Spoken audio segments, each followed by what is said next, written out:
ನಾನ್ ಭಾವನರು ಅನ್ಕೊಂಡು ಆಶೀರ್ವಾದ ಕೂಡ ಕೇಳ್ಬಿಟ್ನಲ್ಲಪ್ಪ ಶಿವರಾಜ. ಆದ್ರೂ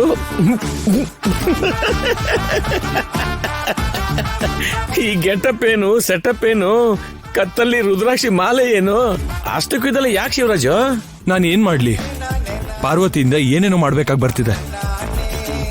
ನಾನ್ ಕೂಡ ಇನ್ಮೇಲಿಂದ ಅಣ್ಣನ್ ತರನೇ ಇರ್ಬೇಕಂತೆ, ಅದಕ್ಕೆ ಈ ಅವತಾರ.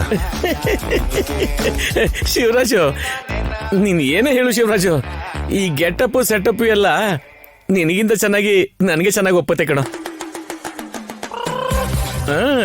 ನಿಜ ಕಣ.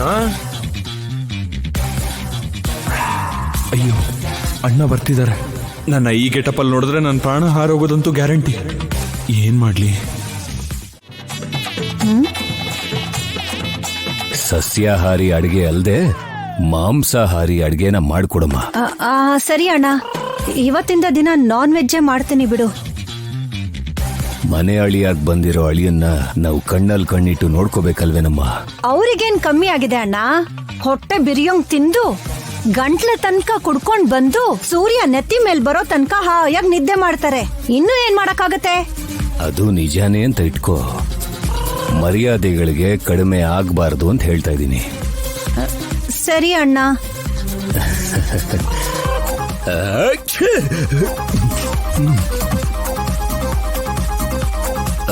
ಇದೇನಣ್ಣ, ನಿನ್ ಹತ್ರ ಎಣ್ಣೆ ವಾಸನೆ ಬರ್ತಾ ಇದೆ? ಅಯ್ಯೋ, ಗೊತ್ತಾಗ್ಬಿಡ್ತೀನೋ. ಅಂದ್ರೆ ಅದು ಎಣ್ಣೆ. ನಾನು ಹಾ,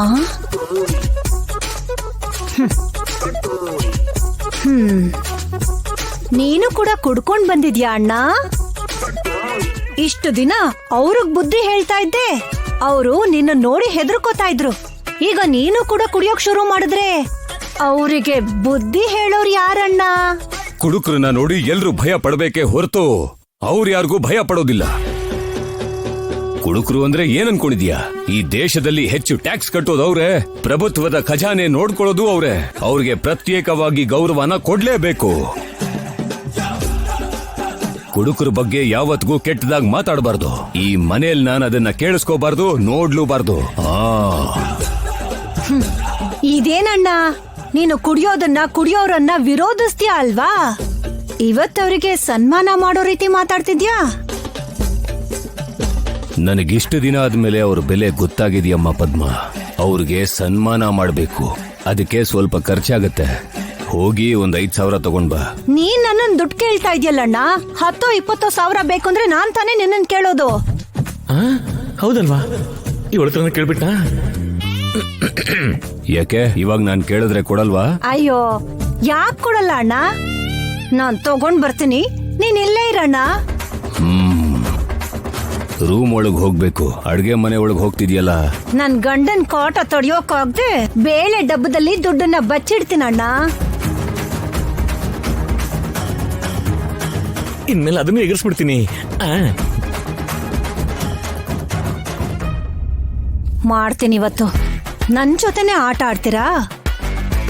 ಮಾತಾಡೋವಾಗ ತೊದಲ್ದಾಗ್ಲೇ ಅನ್ಕೊಂಡೆ, ಓವರ್ ಆಗಿ ಆಡ್ತಾ ಇದ್ದೀರಾ. ಮಾಡ್ತೀನಿ. ನನ್ನ ಅನುಮಾನ ನಿಜ ಆಯ್ತು. ಇವತ್ ನಿಮ್ಗೊಂದ್ ಗತಿ ಕಾಣಿಸ್ತೀನಿ.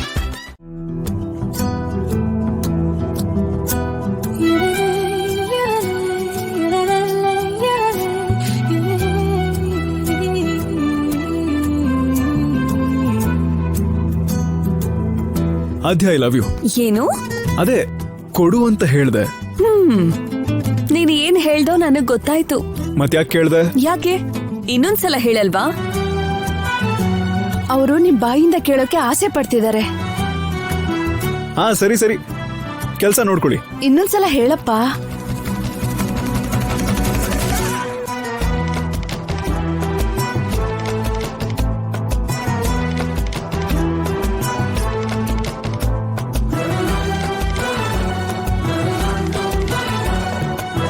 I love you.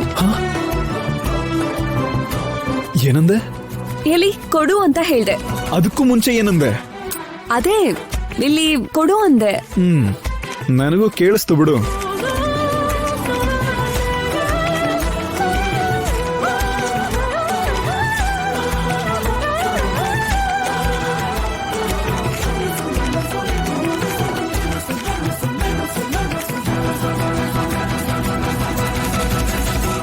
ಸಿನಿಮಾವ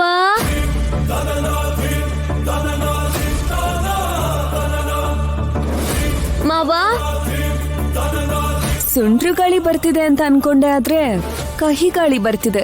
ನೋಡಿದ್ಯಾ ಕಣ್ಣಿಲ್ದಿರೋಳ್ ತರ ನಾಟಕ ಆಡ್ಕೊಂಡು ಹೆಂಗ್ ಬರ್ತಿದ್ದಾಳೆ, ಎಷ್ಟು ಪರ್ಫೆಕ್ಟ್ ಆಗಿ ನಡ್ಕೊಂಡ್ ಬರ್ತಿದ್ದಾಳೆ ಅಂತ. ಅವಳ ವೇಷ ಯಾರಿಗೂ ಗೊತ್ತಿಲ್ಲ ಅಂತ ಅವಳ ಕಲ್ಪನೆ ಸೀನು. ಇಲ್ಲಾದ್ರೂ ಬಂದು ಸಿನಿಮಾವನ್ ಜೊತೆ ಇರೋಣ ಅಂತಂದ್ರೆ ಎಲ್ರು ಇಲ್ಲೇ ನೋಡ್ತಾ ಇದ್ದಾರೆ.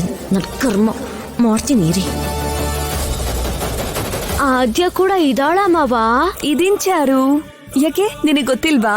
ಇದ್ಯಾ ಅಂತ ಅನ್ಕೊಂಡಿದ್ದೆ, ಇದ್ಯೋ ಇಲ್ವೋ ಅಂತ ತಿಳ್ಕೊಂಡೆ ಅಷ್ಟೇ. ಹೌದಲ್ವಾ, ನಿನ್ನ ಕಣ್ ಕಾಣಿಸಲ್ಲ ಅಲ್ವಾ? ಮರ್ತ್ಬಿಟ್ಟೆ ನಾನು. ಏನ್ ಚಾರು ಇಲ್ಲಿಗೆ ಬಂದಿದ್ದು? ಊಟ ತಂದಿದ್ದೀನಿ ಮಾವ. ಯಾರಿಗೆ? ಯಾರ್ಗೆ ಅಂತ ಕೇಳಿದ್ರೆ ಏನು, ನಿನ್ಗೇನೆ. ಮೊದ್ಲೇ ಪಾಪ ಕಣ್ ಕಾಣಿಸಲ್ಲ ಅಲ್ವಾ, ಕಷ್ಟ ಪಟ್ಕೊಂಡು ಇಲ್ಲಿವರೆಗೂ ಬರೋ ಅವಶ್ಯಕತೆ ಏನಿತ್ತು? ಇಷ್ಟಪಟ್ಟೆ ಬಂದಿದ್ದು ಮಾವ. ದಾರಿ ಹೇಗ್ ಗೊತ್ತಾಯ್ತು ಅಂತ ಅನ್ಕೋತಾ ಇದ್ಯಾ? ಮನ್ಸಿದ್ದಲ್ಲಿ ಮಾರ್ಗ ಅಂತ ಹೇಳ್ತಾರಲ್ಲ, ನನ್ ಮನ್ಸೆ ಇಲ್ಲಿವರೆಗೂ ಕರ್ಕೊಂಡ್ ಬಂತು. ಪಾಪ ಕಣ್ ಕಾಣಿಸ್ತಾ ಇದ್ರು ಇಲ್ಲಿವರೆಗೂ ಬಂದಿದ್ದಾರೆ.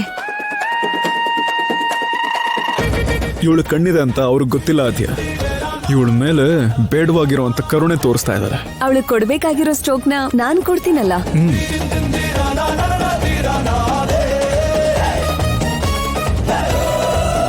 ನೀವು ಊಟ ಮಾಡ್ಕೊಂಡು ಬನ್ನಿ, ನೀವು ಹೋಗಿ. ಎಲ್ಲರೂ ಊಟ ಮಾಡಿ.